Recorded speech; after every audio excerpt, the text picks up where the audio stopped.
వార్తల్ని క్షణాల్లో చదివే అవకాశం ఉంటుంది. ఒక న్యూస్ పేపర్, ఒక టెలివిజన్ ఛానల్ మీ చేతుల్లో ఎప్పుడు ఉంటాయి.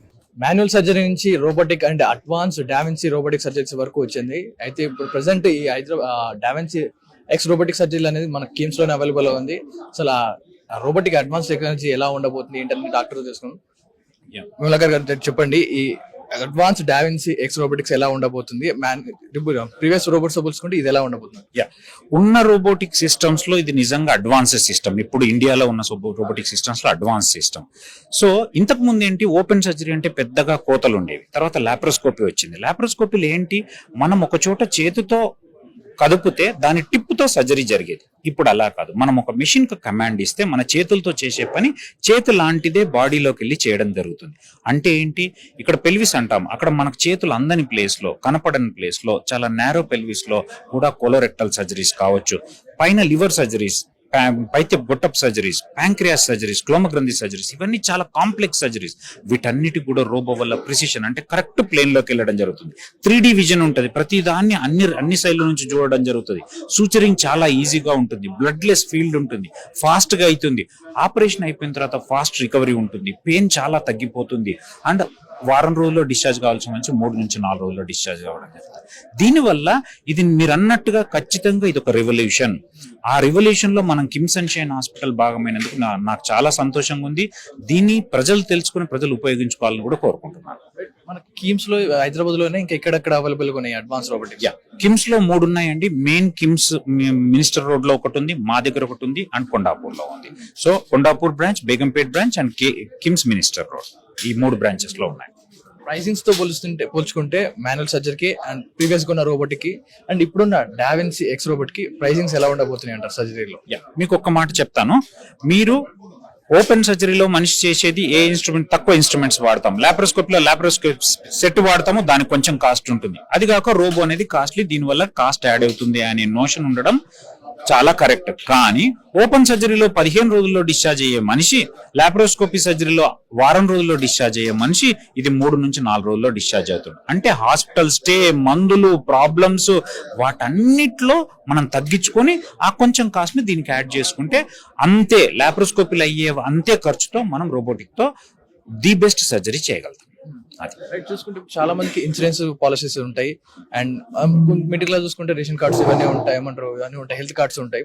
ఇవన్నీ కూడా దీనికి వర్తిస్తాయి అంటారా? ఎప్పుడు వర్తించే? ఖచ్చితంగా. ఆల్మోస్ట్ ఇప్పటికే చాలా మంది 80 to 90% of insurance companies accept చేయడం జరిగింది.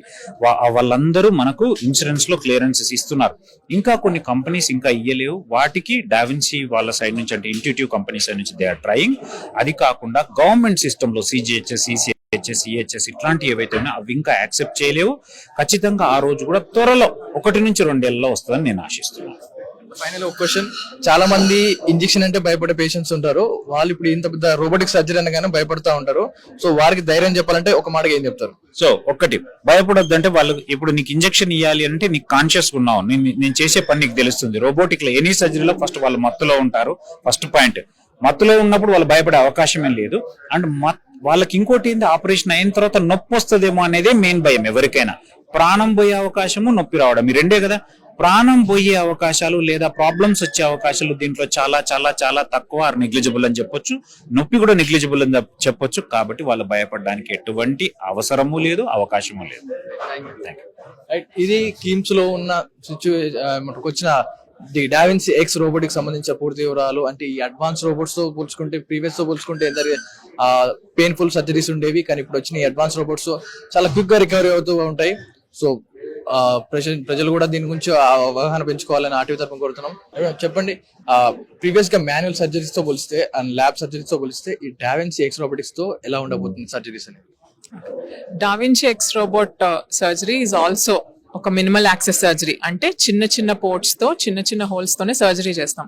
కాకపోతే లాప్రోస్కోపీ ఉన్నప్పుడు ఏంటంటే మనం ప్రతి ఒక్కటి ఇన్స్ట్రుమెంట్, మనం చేసే మూవ్మెంట్ కానీ సర్జరీలో చేసే ప్రతి ఒక్క స్టెప్ ఇన్స్ట్రుమెంట్స్ అది మార్చుకొని తీసుకోవటాలు, చేయటాలు, కదిలించటాలు, అండ్ ఒక లాంగ్ స్టిక్ ఉండి అదొక ఫల్క్రమ్ దగ్గర మ్యానిపులేట్ అవుతా ఉంటుంది. సో ఎంతైనా పేషెంట్ కి ఎంతో కొంత డిస్కంఫర్ట్ ఉంటుంది సర్జరీ అయిన తర్వాత.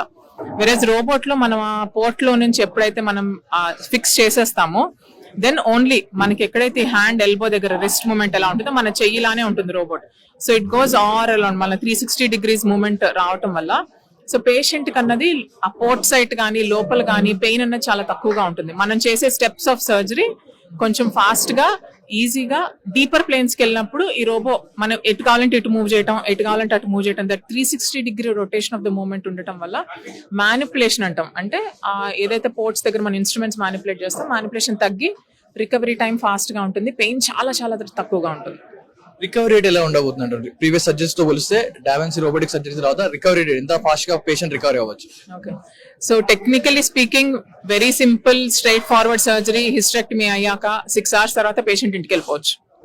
ఓకే, సో లేదు అంటే 1 day అబ్జర్వేషన్ పెట్టుకొని నెక్స్ట్ డే మార్నింగ్ కల్లా పంపించేస్తాం. 3rd day they can go back to their routine work. ఆఫీస్కి వెళ్ళిపోవచ్చు, వాళ్ళ పనులు వాళ్ళు చేసుకోవచ్చు, they can get back to their routine. Expenses గురించి చెప్పాలంటే డావెన్సీ అనగానే అదొక రాకెట్ లా కనపడతా ఉంది అంత సర్జరీ అది. సో ఎక్స్పెన్సెస్ ఎలా ఉండబోతున్నాయి అంటారు మామూలు సర్జరీస్ తో పోలిస్తే డావెన్సీకి? Any new technological advances comes with cost అండి. అంటే ఎంతో కొంత అమౌంట్ పెట్టి ఆ టెక్నాలజీ డెవలప్ చేసి ఉంటారు కాబట్టి so it will add up to the cost. ఆ కాస్ట్ అన్నది పేషెంట్ కి ట్రాన్స్లేట్ అయ్యేటప్పుడు so it will divide and distribute. కాబట్టి రొటీన్ ఓపెన్ సర్జరీస్ కన్నా లాప్రోస్కోపిక్ సర్జరీస్ కొంచెం ఎంత కాస్ట్లీనో అట్లానే ఈ టెక్నాలజీ వాడటం వల్ల మనకి ఇంకొంత 1 lakh to 1.5 lakh మనకి ఎక్స్ట్రా కాస్ట్ అయ్యే ఛాన్సెస్ ఉంటాయి. సో దీనివల్ల ఈ కాస్ట్ ఎక్కడ కవర్ అవుతుంది మనకి? పేషెంట్ వెంటనే will go back to work కాబట్టి వర్క్ లూజ్ అవ్వరు. ఆర్ హాస్పిటల్ స్టే, మనం ఓపెన్ సర్జరీ చేశాక యూజువల్లీ 3-4 days హాస్పిటల్లోనే ఉండాలి, తర్వాత ఒక 10 days బెడ్ రెస్ట్ తీసుకుంటా ఉంటారు. ఇవన్నీ మనకి కాస్ట్ కటింగ్. లాంగ్ టర్మ్ లో చూసుకుంటే ఇవన్నీ కాస్ట్ కటింగ్ కింద. సో అది ఇది బ్యాలెన్స్ అయిపోతుంది. సో ఎంత టెక్నాలజికల్ అడ్వాన్స్మెంట్ రావటం వల్ల త్వరగా రికవర్ అవ్వటం వల్ల ఐ థింక్ ఈ ఫైనాన్షియల్ ఆస్పెక్ట్ అన్నది over a period next 4-5 years లో మనకి అది కూడా తగ్గి పేషెంట్ బర్డన్ కొంచెం ఫైనాన్సెస్ అనేది ఇంకా బెటర్ అవుతుంది మనకి ఇన్ ఫ్యూచర్.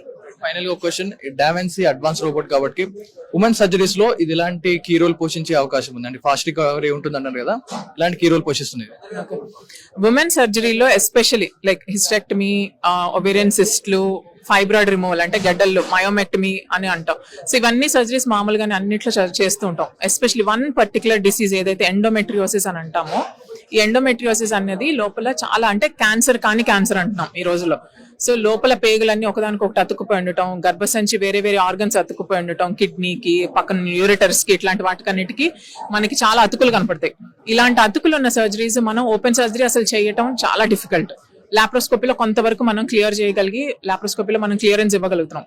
కానీ లాప్రోస్కోపీలో కూడా ఉండే లిమిటేషన్స్ ని మనం రోబోట్ ద్వారా ఇంకా బెటర్ గా క్లియర్ చేయగలం. అంటే వీ కెన్ గో టు అన్ని ఒకదానికి అతుకులన్నీ అతుకుపోయినప్పుడు ఈ మధ్యలో ప్లేన్ కి వెళ్ళి డ్యామేజ్ అవ్వకుండా, ఆర్గన్స్ కి డ్యామేజ్ అవ్వకుండా సర్జరీ చేయగలిగే ఆప్షన్ మనకి రోబోట్ లో ఉంటుంది.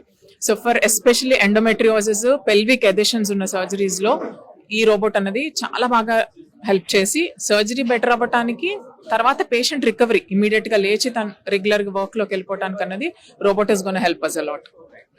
ఓకేనండి, థ్యాంక్ యూ.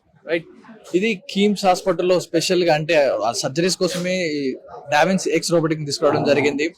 పెయిన్ఫుల్ నుంచి మాన్యువల్ సర్జరీ నుంచి ఇప్పుడు విముక్తి కలిగినట్టే కనబడతా ఉంది. సో పేషెంట్స్ కూడా ఎవరున్నా భయపడకుండా ఇప్పుడున్న అడ్వాన్స్ టెక్నాలజీ ఉపయోగించుకోవచ్చు. ఇలాంటి చాలా మంది సర్జరీస్ కంటే భయపడతా ఉంటారు, సో పెద్దగా కట్ చేస్తారు అని భయంగా ఉంటుంది. సో ఇప్పుడు వచ్చిన అడ్వాన్స్ టెక్నాలజీతో ఒక చిన్న 1 or 2 inches gap surgery whole చేసుకుని లోపలికి వెళ్ళిపోయి సర్జరీ చేస్తుంటుంది.